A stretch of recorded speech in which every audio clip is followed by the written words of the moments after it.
All right, let's jump right in. There's this really weird paradox at the heart of our digital world. Get this. The very people who are out there finding security flaws, the ones trying to protect all of us, they often face the risk of being treated like criminals.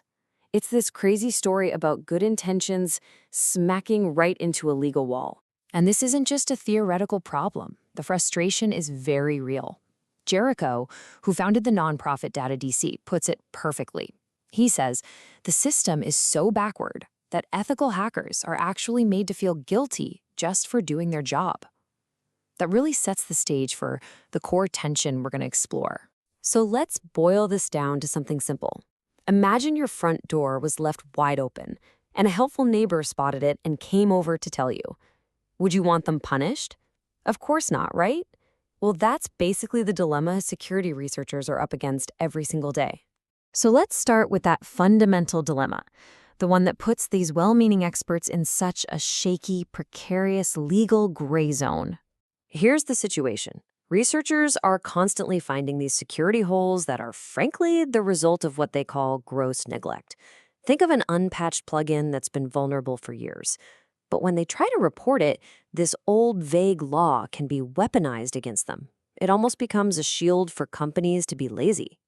So, what is this law that's causing so much trouble? It's time to meet the antagonist of our story. It's called the Computer Fraud and Abuse Act, or the CFAA for short.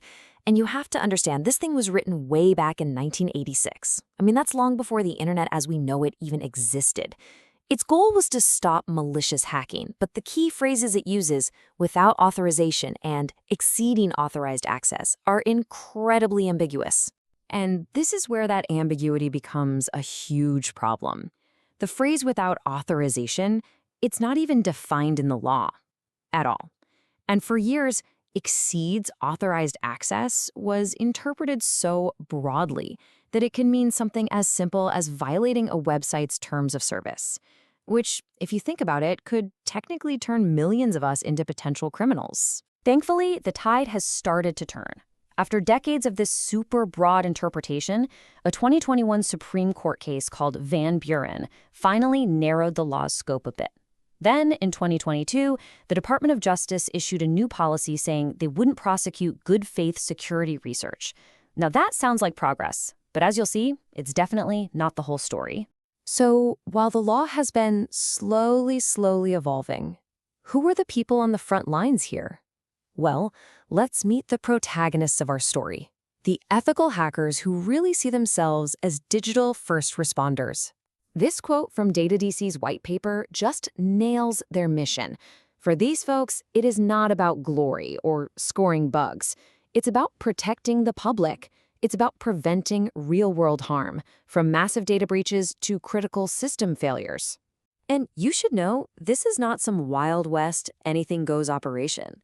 Groups like DataDC have a strict code of conduct. They always put the public interest first, they make sure their research is aligned with the law, and they operate with discretion, professionalism, and a huge focus on solid proof, not media hype. In fact, their process is incredibly methodical. They follow what they call an emergency response lifecycle, just like any other first responder would. It goes from detecting and verifying the problem to containing the threat, often within hours, all before they help harden the systems for the long term. It's a real process. So, what does this ethical hacking actually look like? Jericho calls it a no-touch policy. They are not downloading sensitive data or messing with systems. If they find a server that's wide open to the public, they're essentially just walking through the door and taking a picture to prove that, hey, this door is open. That's it. So we've got these professional, digital first responders on one side, and this newly updated DOJ policy on the other. Problem solved, right? Well, not exactly. That new policy, it's kind of full of holes. As we said, this 2022 policy change felt like a huge step forward. The DOJ even officially recognized the invaluable contribution of this kind of research. So on the surface, this really looks like a complete victory for the good guys. But here's the catch. The Electronic Frontier Foundation, the EFF, warns that this policy falls far short of what's really needed. Why? Because it's a promise from prosecutors, but it doesn't actually change the underlying law itself. So why isn't it enough? Well, for starters, it's filled with these fuzzy terms like good faith that can be interpreted really narrowly. Plus, companies can still send a cease and desist letter, and boom, any further access becomes unauthorized. But the biggest reason is this. It's just an internal DOJ policy, not a law. It doesn't stop the courts from doing their thing, and it does absolutely nothing to prevent a company from suing a researcher into bankruptcy with a nasty civil lawsuit. And right as we're trying to figure all this out, a whole new frontier in technology is exploding onto the scene that makes this legal gray area even more critical. I'm talking, of course, about AI. See, the DOJ's policy is all about protecting research for security purposes, finding bugs in computer code. But what about AI? Researchers need to be testing these models for a whole new class of harms, things like bias, discrimination, and how they spread misinformation. And those problems don't fit neatly into that old-school definition of security. The gap is really in the kind of research we're talking about. Traditional security research is about flaws in code and networks. But this new trustworthiness research is about flaws in the algorithms themselves, flaws that can lead to bias or churn out toxic content. And right now, the folks doing this vital work might not be protected by that DOJ policy. Just think about what this means for a second. We need researchers testing AI models to see if they're racially biased.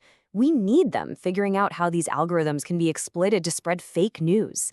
Protecting this kind of work is absolutely essential if we want to have AI systems that we can actually trust. Which brings us to our final and most critical question.